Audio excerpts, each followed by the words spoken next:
lực lặng đi.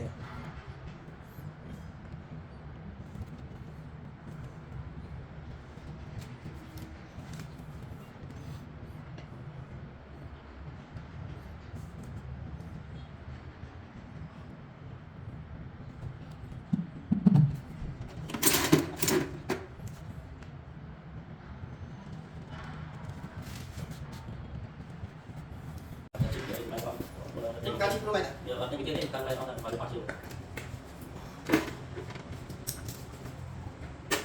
Đúng không?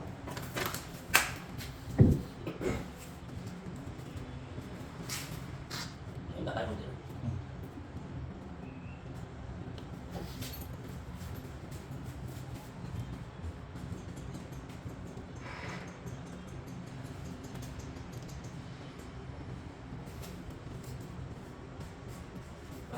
Có cái này rồi đang bay xuống biển. Lại đi không này, lọt đi. Con này đấy.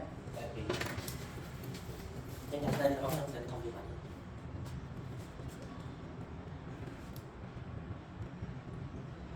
Vì phải cho vì tao rót chứ hả? Mình phải tự lo được. Thế cho nó bánh cô tao rót nó muốn là vô tay. Được. Ôi nó là không cho đi cho này. Mình biết cho cái tay hao tao tết. Tao rót bánh cho Ôm hoặc nó mà nó tìm. Tại anh chỗ không chỗ đúng. Chưa được. đấy. Những tôi tên bánh ông đi. Một câu chơi tôi dụ to đi tao rót đó.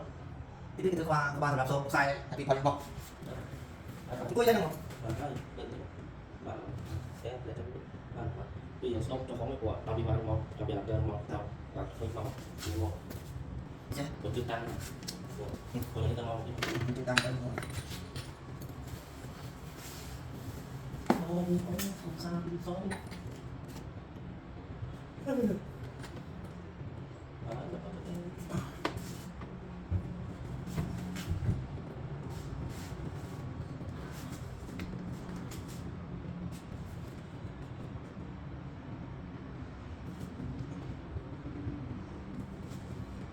Mà được máy